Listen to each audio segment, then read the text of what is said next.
Mesdames, Messieurs, bonsoir. Très heureux de vous savoir aussi nombreux à nous regarder tous les soirs. C'est la soirée de l'information sur Canal 2 Info, votre chaîne internationale d'information en continu.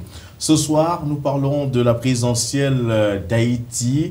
Haïti, où les élections ont été reportées si dédiées à cause, bien évidemment, d'un recomptage des voix sollicité par le candidat Jude Célestin, qui estimait que les 25% obtenus lors du premier tour n'étaient pas justifiés et qu'il fallait à tout prix reprendre les élections. Et le président de la République, Michel Martelly, avait d'ailleurs commis la commission indépendante d'évaluation électorale, et cette commission s'est donc rendue compte que les urnes avaient été bourrées.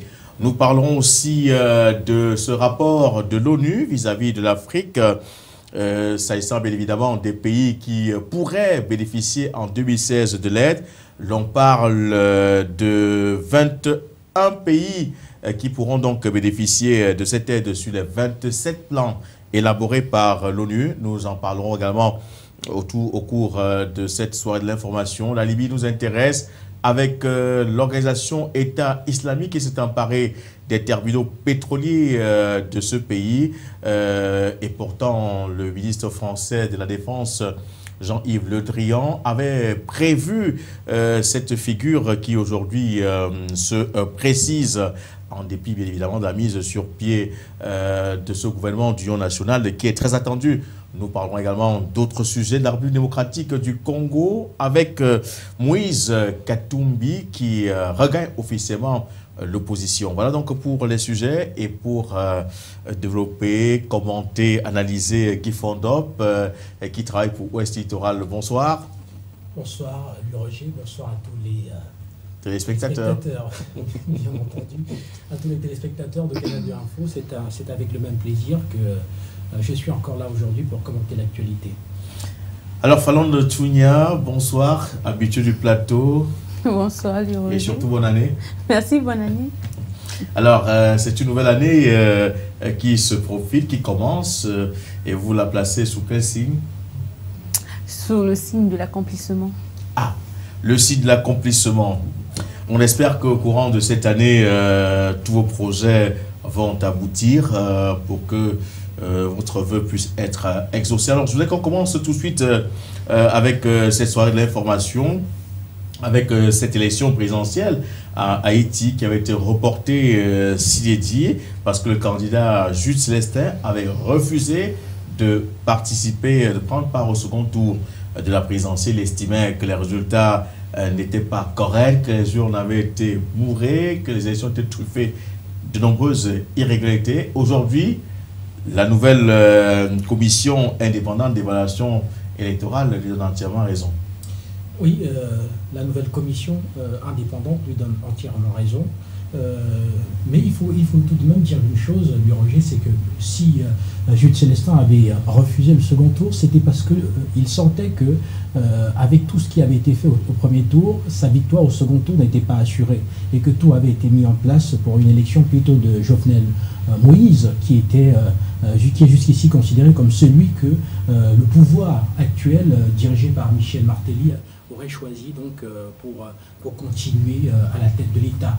Donc voilà, il a dit non, il a refusé voilà, de passer le second tour avec Jovenel Moïse et gagnant aussi en même temps en même temps la sympathie de l'électorat voilà, des différents opposants qui avaient été laminés au premier tour par ce mécanisme électoral qui malheureusement ne donnait aucune satisfaction.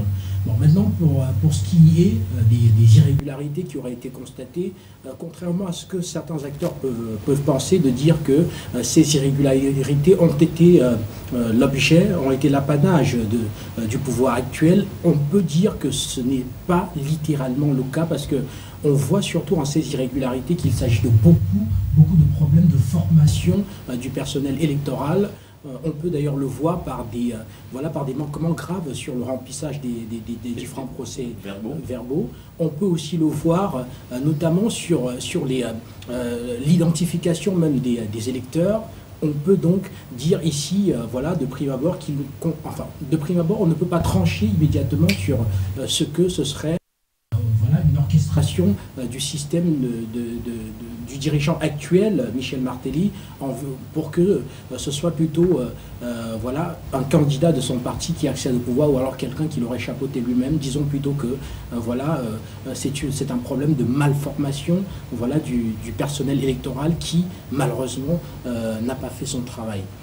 Alors, Fallon de Touya, des élections, une commission électorale, un conseil électoral provisoire qui proclame des résultats qui sont contestés par un candidat, qui demande la mise sur pied d'une commission indépendante d'évaluation. Cette commission qui se met à pied d'œuvre et apporte la preuve par 4 que les résultats étaient faussés à l'avance. Ça redonne quand même du baume au cœur du candidat Jules Célestin, ou alors, selon vous, cette information qui ressurgit des urnes pourrait permettre à ce que ces élections-là puissent être réorganisées? Ça pourrait permettre à ce que ces élections puissent être réorganisées. Et d'abord, même dans un premier temps, ça montre évidemment que dans certains pays, il y a encore des institutions, en fait, qui peuvent travailler de manière autonome. Parce que cette commission montre réellement qu'elle a été indépendante. Avec ce rapport qu'elle a produit, ça montre qu'il n'y avait aucune influence politique dans son travail. Et d'une autre part également, ça démontre aussi que le président Martelly n'avait pas participé à un bourrage des urnes pour favoriser son candidat, en fait, son proche, comme beaucoup le pensaient et comme le pensait même l'opposition. Parce que s'il avait des choses à se reprocher, il n'aurait d'abord pas accédé à cette revendication de Jules Célestin et mettre sur pied cette commission-là. Il a mis sur pied cette commission et cette commission a relevé beaucoup de manquements qui étaient dus déjà au fait que 60% du personnel qui s'occupait des urnes lors des élections n'était pas formé comme il le fallait. Les rapports, les procès verbaux n'étaient pas bien remplis. On avait constaté des ratures et également 47% des numéros de CNI qui étaient inscrits sur la majorité des procès verbaux étaient incorrects. Donc autant de manquements qu'il y a eu pendant cette élection qui ont permis à ce qu'on ait des mauvais résultats, en fait un mauvais pourcentage. Et ça pourra aussi d'une part permettre qu'on revienne, voilà, sur ces élections-là, et peut-être qu'on l'annule et qu'on programme d'autres. Mais bon, annuler, je ne pense pas, parce qu'on sait que Haïti, c'est un pays qui est assez pauvre et qui a connu beaucoup de catastrophes naturelles, un pays qui est déjà assez instable et qui ne pourrait plus se permettre le luxe d'annuler et de réorganiser une élection. En plus qu'elle a la législative qu'elle doit affronter dans un délai très court, parce que d'abord sur le plan de l'Assemblée nationale n'est pas encore constituée et un pays ne peut pas fonctionner sans Assemblée nationale. Donc il y a beaucoup de manquements et je pense que le président va s'asseoir avec toutes les parties prenantes pour essayer de trouver des solutions afin que le pays puisse avancer. Alors Fallon, si on demandait de proposer une date pour ces élections, pour ce second tour, surtout que la passation de pouvoir entre président entrant et sortant était prévue pour le 7 février. Alors le 7 février, c'est dans 3 jours exactement. Alors ça va demander, c'est tellement que l'on repousse cette passation de pouvoir. Il va falloir qu'on réorganise, n'est-ce pas, les législatives qui devaient avoir lieu le 11 janvier, les élections qui ne pourront pas avoir lieu après ce Parlement. On devait être constitué le 11 janvier, c'est que les élections devaient se dérouler bien avant. Alors, tout ce dysfonctionnement... Je pense que tout ce dysfonctionnement ne permettrait pas à ce que Haïti puisse respecter, ou alors que le président Martelly puisse respecter le calendrier qui s'était fixé à la base. Beaucoup de manquements ont été relevés. Ça prouve que le candidat qui avait le plus grand nombre de pourcentages n'était peut-être pas celui-là que les populations avaient voté. Et est-ce que Jules Célestin va accepter qu'on continue dans cette lancée avec ces résultats-là? Est-ce que les personnes qui ont voté pour lui seront d'accord, vu qu'il y a eu des manquements selon ce rapport de 14 pages qui démontre qu'effectivement, quelque part, il y a eu des erreurs et que Jules Célestin pouvait être à la tête des pourcentages? Est-ce qu'ils vont accepter cela? Je ne pense pas. Mais maintenant, si je disais bien, si le président entre en communication déjà ouvre un dialogue avec les différentes parties prenantes, on pourra trouver une solution afin que cette passation de service ait lieu à la date prévue par le calendrier. Mais s'il laisse la situation telle qu'elle est, je ne pense pas qu'on pourra attendre, on pourra respecter les dates du calendrier haïtien.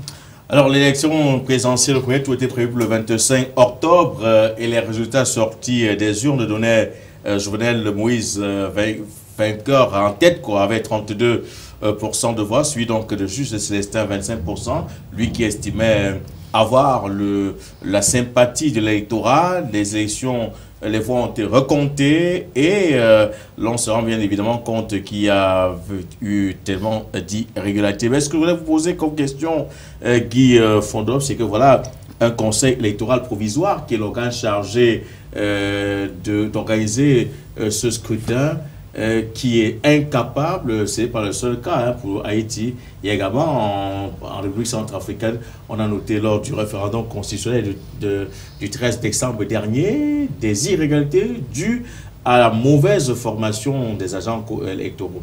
Oui, mauvaise formation des agents électoraux, Fallon l'a aussi précisé tout à l'heure. C'est cette mauvaise formation aujourd'hui qui conduit à ce que Jude Célestin demande à ce qu'il y ait un report donc, du second tour de l'élection du côté de Haïti. Il faut dire que pour ce qui sera de la suite, je voudrais un peu continuer à la suite de Fallon pour dire que pour ce qui sera de la suite de ce processus électoral du côté de Haïti, il va falloir sérieusement attendre parce qu'il faut aller chercher, aller corriger ce qui n'a pas marché hier. Et quand on parle de corriger, on parle ici de revoir ceux-là qui aujourd'hui forment le personnel électoral du côté de Haïti.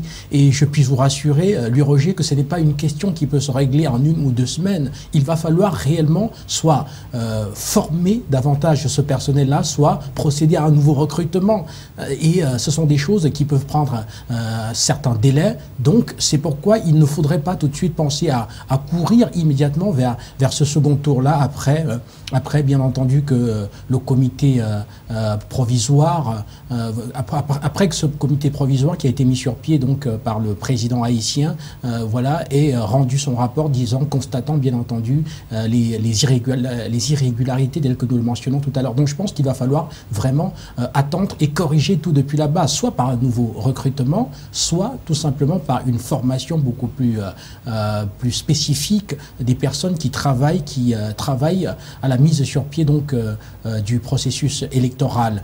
Maintenant, pour ce qui est de la suite, lui Roger, je pense qu'il va falloir vraiment, en conclusion, il va falloir s'apprêter à voir une violation ou alors une prorogation du mandat actuel du président de la République. Peut-être la même situation aussi du côté du Parlement qui a sa rentrée qui était aussi prévue. Je pense que la façon la plus intelligente à Haïti en ce moment serait donc de procéder à ces prorogations, le temps véritablement de mettre sur pied les acteurs d'un véritable processus électoral transparent, donnant les mêmes garanties pour tous les candidats. Merci Guy Fondop. Alors je voudrais qu'on poursuive tout de suite avec la Libye qui est également au centre d'actualité ce soir avec l'organisation État islamique qui s'est emparée donc des principaux terminaux pétroliers du pays et qui constitue un peu le centre névralgique du pouvoir parce que qui a le pétrole a le pouvoir. Alors, Fallon Sounia, il y a quelques semaines, le ministre français de la Défense, Jean-Yves Le Drian, tirait déjà la sonnette d'alarme pour demander rapidement aux 2 factions rivales qui se déchirent en Libye de se retrouver rapidement et de mettre sur pied un gouvernement d'union nationale pour contrecarrer l'organisation État islamique. L'ONU a fait le premier pas, mais entre-temps, les djihadistes ont pris de l'avance. Alors, comment analysez-vous cette situation aujourd'hui? Je dirais encore, comme je l'ai dit la dernière fois sur ce même plateau concernant la Libye, que la France, maintenant, ne regarde que ses intérêts. Depuis la mort de Kadhafi, c'est pas aujourd'hui que les 2 partis, enfin les 2 gouvernements, le gouvernement légitime et le gouvernement d'opposition de la Libye ne s'entendent pas. Mais jusque-là, ça n'avait dérangé personne, ça n'avait pas dérangé la France. On n'avait pas vu la France se mettre de manière active à vouloir gérer le problème de la Libye, à vouloir trouver un gouvernement stable pour ce pays-là. Il y a eu des personnes qui mouraient. Maintenant, l'État islamique s'est installé. Ce n'était pas là le problème de la France. Il a fallu maintenant que cet État islamiste commence à toucher le pétrole de la Libye pour que la France et certaines puissances se sentent d'aussitôt sur un coup concernés par la question libyenne de manière assez rapide. Pourtant, le problème de la Libye, ce n'est pas aujourd'hui qu'il est la nécessité de faire de la Libye un pays stable. Ce n'est pas aujourd'hui que cette nécessité s'est posée. Ce problème-là a été là depuis la mort de Kadhafi. Mais maintenant, c'était le problème de personnes du moment où ces personnes qui se gavaient du pétrole libyen pouvaient le faire sans trouver d'opposition. Mais maintenant qu'il y a une troisième partie, une tierce partie qui s'intègre dans le processus et qui commence lui aussi à bénéficier du désordre de la Libye maintenant et qui nuit aux intérêts de ceux-là qui pillaient le pétrole libyen depuis, ça commence à attirer les tensions. Mais maintenant, ce gouvernement de transition qu'on a voulu très rapidement établir pour pouvoir gérer le problème n'est pas du tout accepté par les deux parties. Depuis même le premier jour où le gouvernement de transition a été mis sur pied, on a vu les leaders des différents partis, des différents gouvernements en Libye murmurer, alors montrer leur désagrément face à la constitution de ce gouvernement-là, qu'ils ne jugeaient pas d'ailleurs bien pour la Libye. Mais maintenant, est-ce que il était aussi urgent de mettre sur pied un gouvernement de transition sans toutefois consulter ces deux parties-là, sans toutefois les mettre autour d'un dialogue, autour d'une table, afin qu'ils puissent dialoguer et trouver une solution qui pouvait en même temps arranger ces personnes, parce que de toutes les façons, ils disent vouloir le bien de la Libye, c'est d'abord leur pays.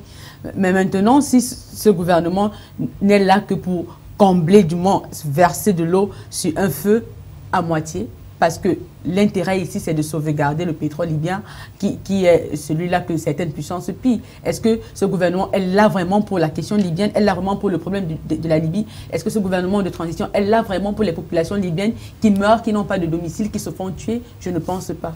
Alors, Guy Fondop, le 14 décembre dernier, le ministre français de la Défense attirait déjà l'attention de la communauté internationale qu'il fallait vite faire, hein, de peur que les djihadistes qui approchaient la Libye puissent s'emparer des puits de pétrole. Aujourd'hui, ce sont les terminaux pétroliers qui sont devenus leur propriété.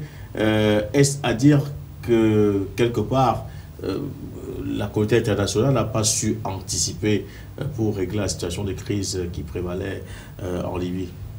Je pense que la communauté internationale n'a pas su anticiper parce que très occupée ailleurs, occupée voilà, avec le même État islamique du côté de la Syrie, de l'Irak et de l'Irak, très occupée toujours avec ce même État islamique ou encore avec les questions entre chiites et sunnites qui ressurgissent, notamment avec l'exécution du côté de l'Arabie Saoudite il y a quelques jours seulement du grand Dalmir, qui est ce leader, ce grand chef spirituel des chiites.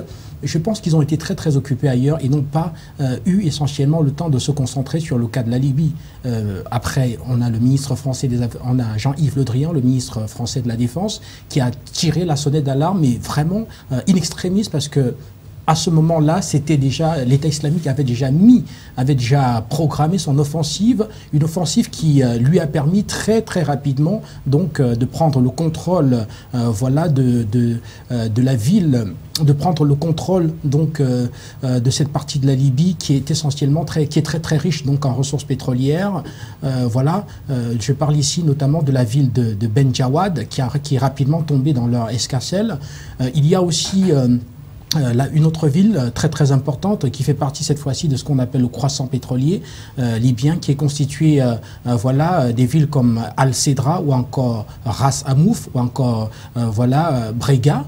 Et on nous annonce d'ailleurs que ce soir même, les combats sont intenses autour de Al-Sedra, toujours pour la prise voilà, de contrôle de ce grand croissant pétrolier. Si c'est le cas, il faut dire qu'à partir de là, il faudrait dire que l'État islamique est en Libye pour rester un certain temps. Pourquoi? Parce que celui qui a le pouvoir financier, c'est celui-là qui peut entretenir un conflit. Et il se trouve que s'ils ont le contrôle à peu près de 1,6 million de barils jour, cela leur donne effectivement les moyens avec lesquels ils pourraient procéder à la déstabilisation totale de la Libye et à la conquête même, pourquoi pas, de la Libye. Je pense d'ailleurs que c'est la principale crainte aujourd'hui de la communauté internationale qui tire la sonnette d'alarme. Et il faut dire que l'État islamique a montré aujourd'hui des capacités organisationnelles qui sont telles que on ne peut pas penser que ces positions qui sont aujourd'hui prises peuvent être lâchées de sitôt.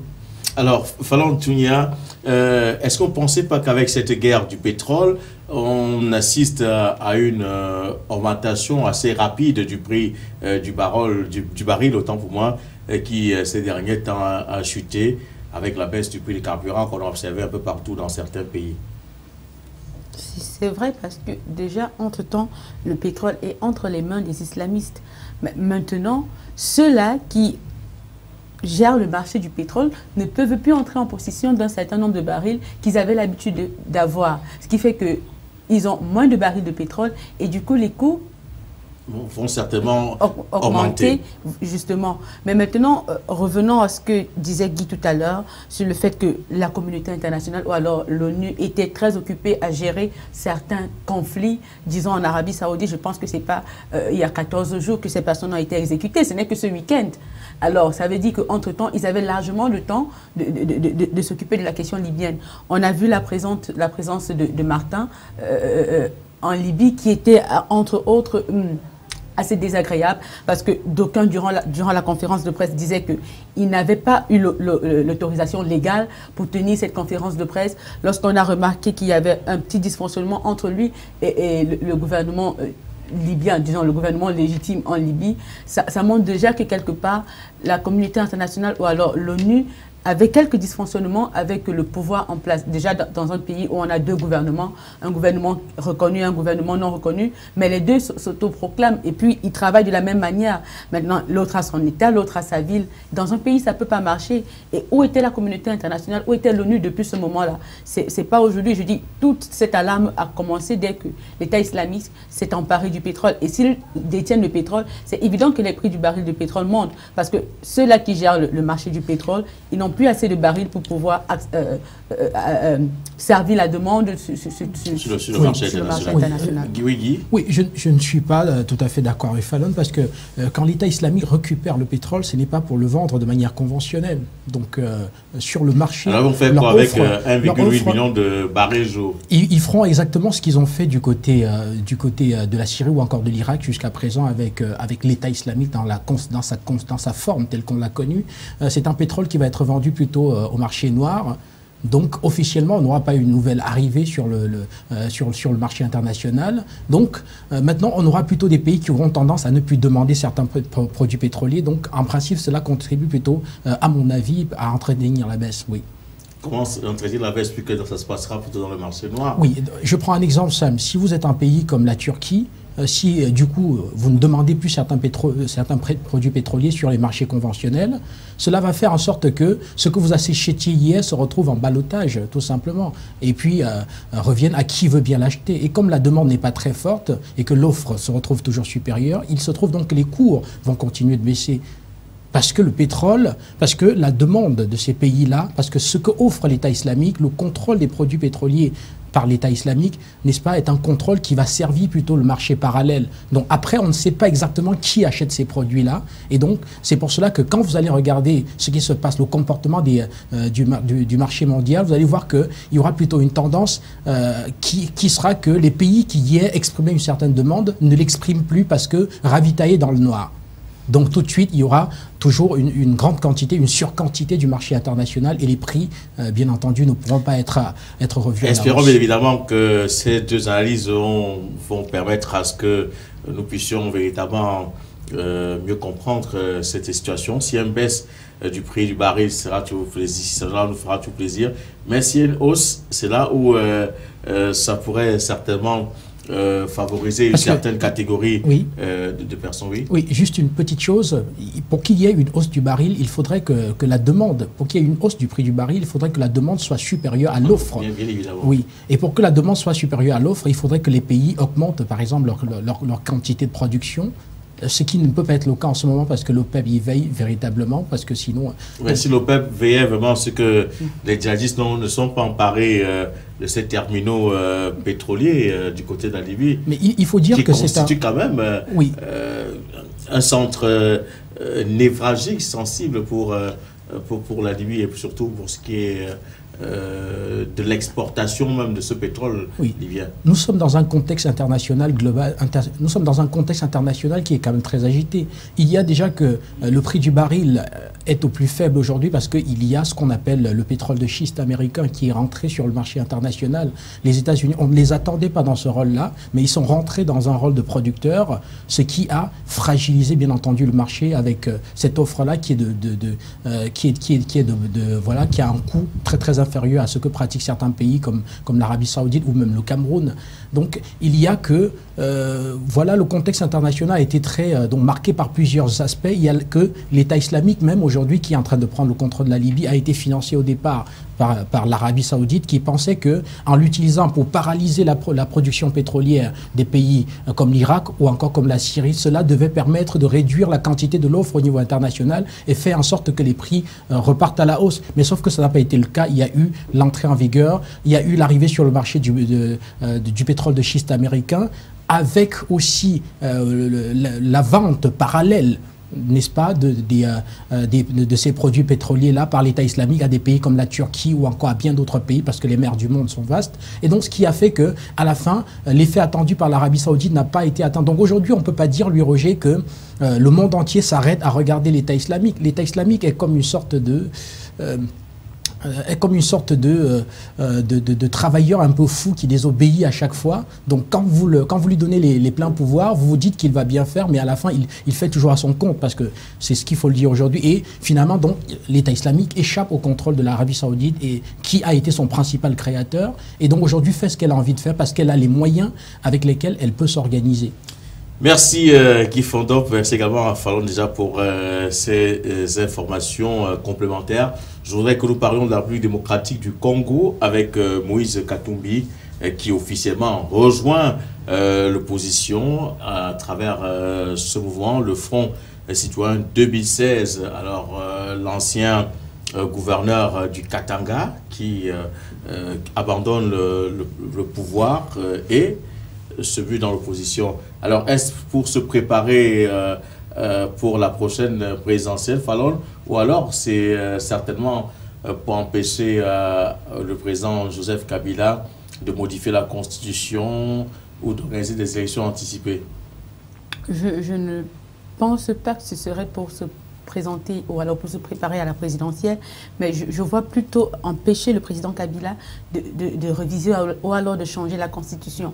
Mais maintenant, ce que j'approuve et ce que je salue même, c'est qu'on constate dans certains pays d'Afrique aujourd'hui que bon nombre de personnes qui se trouvent dans le gouvernement en place finissent déjà par comprendre qu'on n'est pas obligé de servir une idéologie que l'on ne conçoit pas. On n'est pas obligé de rester dans un pouvoir lorsque on n'a pas la même vision avec ce parti politique. Ça a été le cas avec Jean Ping au Gabon, qui a rejoint l'opposition. Maintenant, ces personnes comprennent que l'essentiel, c'est d'être... Christian Kaboré, qui est aussi présent. Voilà. Ces personnes comprennent aujourd'hui que ce n'est pas l'intérêt d'un gouvernement quelconque qui compte, mais c'est l'intérêt d'une nation. Et maintenant, pour le cas de Katumbi, il a quitté le pouvoir, il a rejoint l'opposition. Maintenant, c'est quelqu'un depuis le départ qui avait déjà montré une position assez droite en ce qui concerne la révision de la Constitution. On l'a vu condamner le fait qu'on empêchait les jeunes de manifester, qui était un droit démocratique pour tout citoyen. Et maintenant, ça montre qu'aujourd'hui, on n'est pas obligé de servir un régime avec lequel on n'a pas les mêmes visions. Et on pense que son action pourra aider plusieurs personnes qui se sentent d'une manière, qui se sentent entre guillemets prisonniers d'un système ou alors d'un gouvernement à pouvoir prendre la décision qu'il faut. On est encore dans des états dits de droit.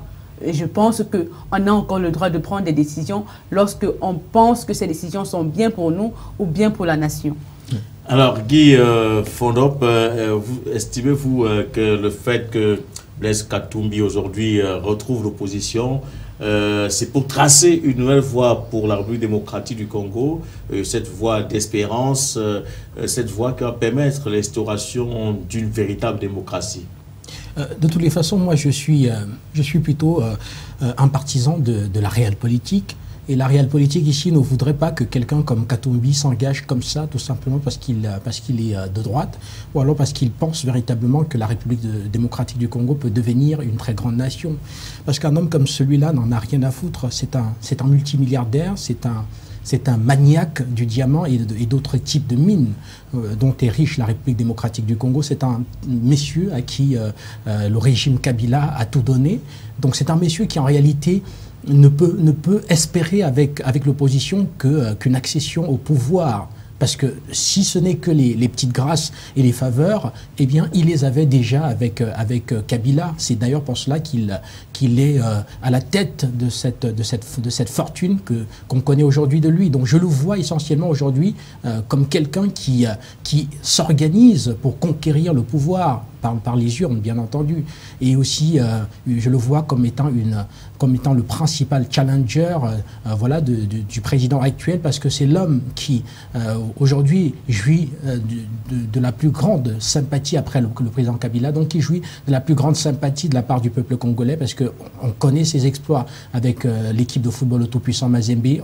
On le voit aussi très crédité auprès des jeunes Congolais. Donc, véritablement, c'est finalement ce messieurs qui peut arriver comme ça, voilà, un peu de manière surprise, mais remporter finalement ce qui a été convoité depuis au moins une vingtaine d'années aujourd'hui par les différentes classes politiques de la République démocratique du Congo.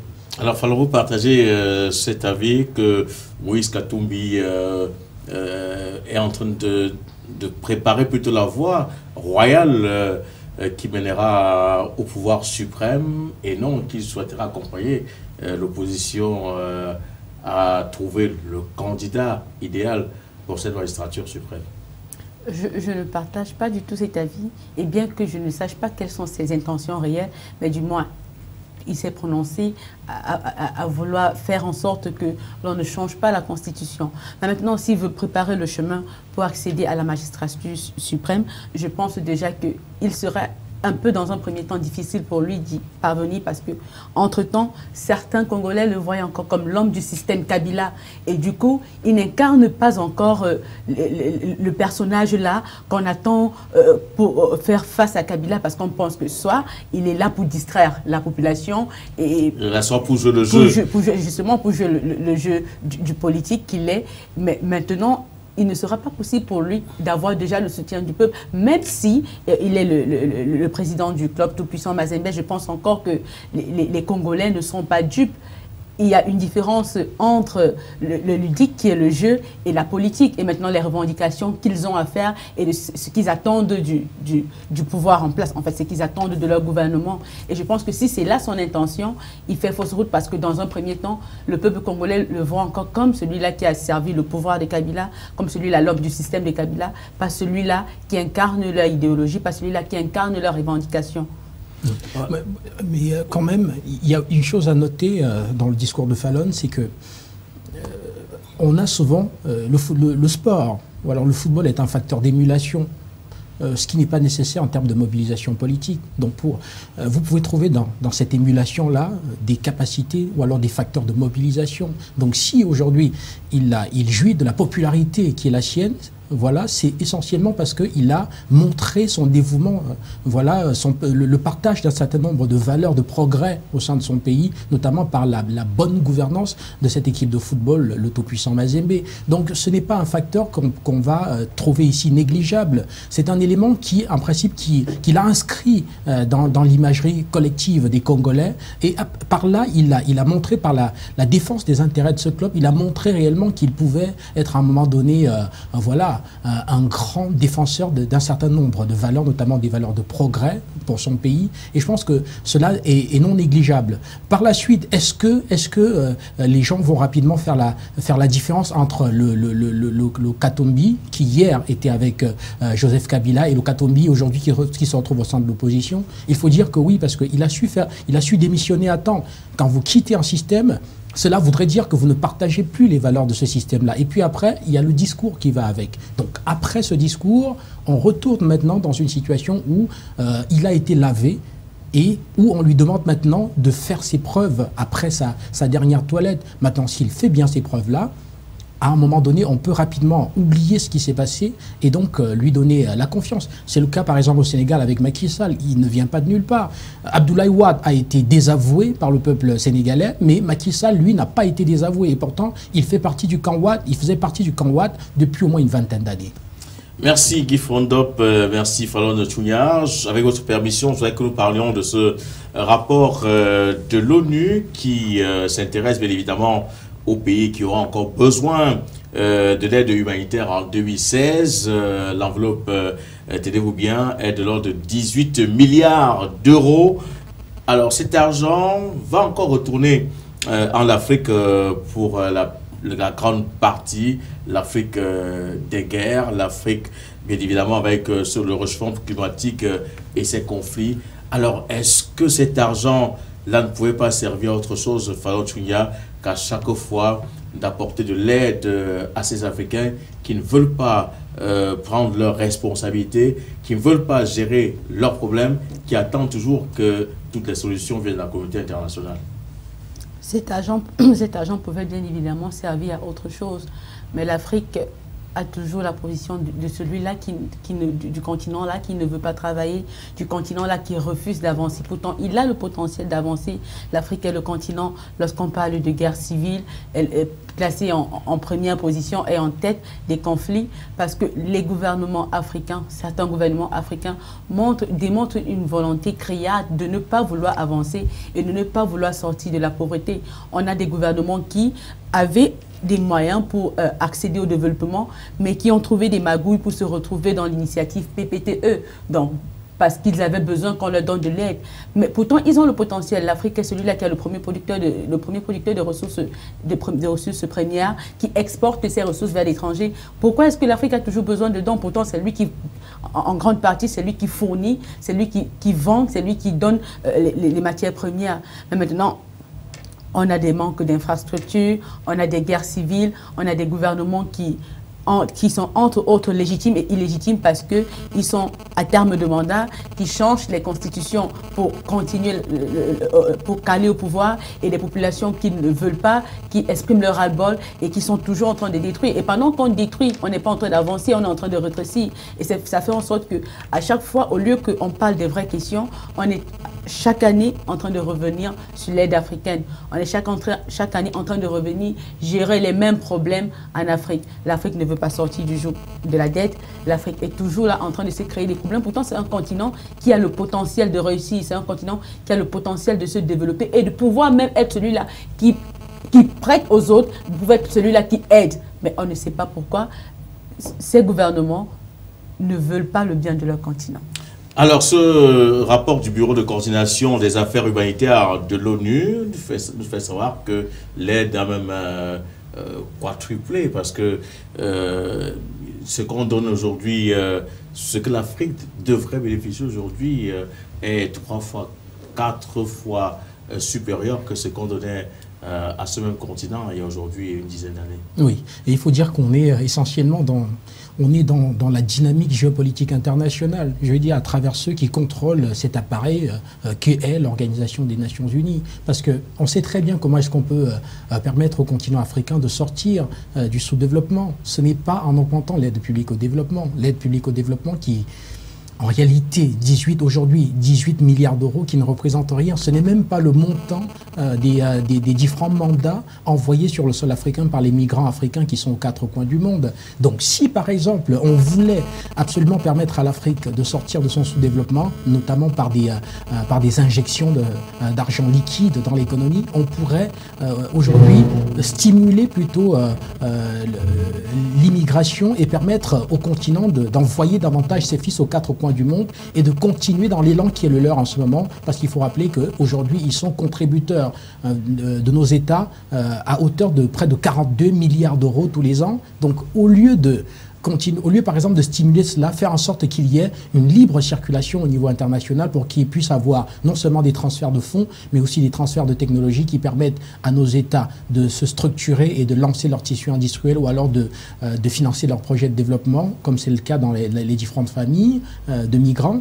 On est plutôt en train de verrouiller le système de migration et d'augmenter l'aide publique au développement. C'est exactement comme pour la lutte contre le réchauffement climatique. Ce qu'on apporte dans cette assiette, n'est-ce pas, de l'aide publique au développement ne vaut rien par rapport au verrouillage qu'entraîne cette aide publique au développement. Parce que après, il faut dire qu'il y a des conditionnalités d'accès à cette aide publique au développement. C'est un outil par lequel on contrôle la majorité des États africains. Parce que après, on vous dira, pour avoir accès à cette offre-là, il faut remplir telle ou telle condition. Il faut par exemple, au niveau de la justice, faire ceci, au niveau de la démocratie, etc. Il y a des conditionnalités qui sont des éléments qui permettent aux puissances de mieux contrôler ces différents États. Donc, à chaque fois que les Nations Unies viennent avec un tel discours, moi, je vois essentiellement là, tout simplement, les actions des puissances qui, à chaque fois, tiennent véritablement à remobiliser un outil par lequel l'asservissement des peuples africains est une réalité. Alors, on parle de 300% de cette aide-là qui ira du côté de la Libye, 150% au Nigeria et sans indication pour ce qui est du bassin du lac Tchad, avec évidemment Boko Haram. Alors, c'est quand même dire que l'Afrique centrale va également en bénéficier, mais surtout la Libye, parce que la Libye est en guerre. Oui, et ce n'est pas la Libye pour rien, parce qu'il faut bien dire que les guerres ne se font pas au hasard. Quand nous étions encore tout petits, on se demandait pourquoi est-ce que ça se passait au Kosovo, pourquoi est-ce que ça se passait au Moyen-Orient, et pourquoi est-ce qu'on ne parlait pas souvent de nos régions à nous dans les différents journaux télévisés. Mais c'était tout simplement parce que nos régions ne représentaient pas véritablement un enjeu majeur pour les États, pour les puissances du monde.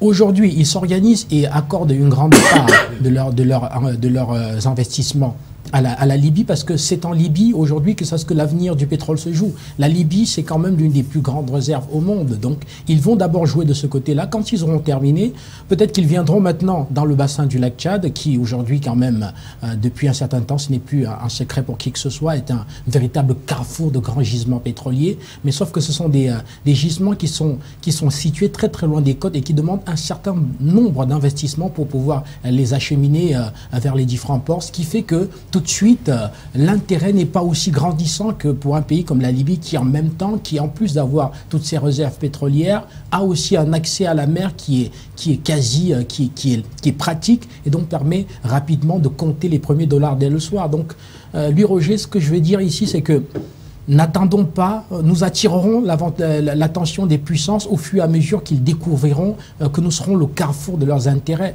Tant que ce n'est pas le cas à un certain pourcentage, tant que il y a d'autres puissances, d'autres pays du monde qui leur donnent beaucoup plus que nous, eh bien, nous attendrons toujours nous attendrons notre tour. C'est par exemple pour cela que l'Afrique sera le dernier continent à se développer, parce qu'il y avait davantage de ressources, il y avait davantage d'intérêts en Asie, ils sont allés les chercher, ce n'est qu'après qu'ils reviennent vers l'Afrique. Donc, il faut dire que cet engagement international est proportion des intérêts internationaux. Alors, le Burundi serait également concerné, Fallon, la République centrafricaine, où on parle pratiquement de 512 millions d'euros pour ces pays. Encore de l'argent et toujours de l'argent. Et l'Afrique aura de la peine à se lever, à se développer.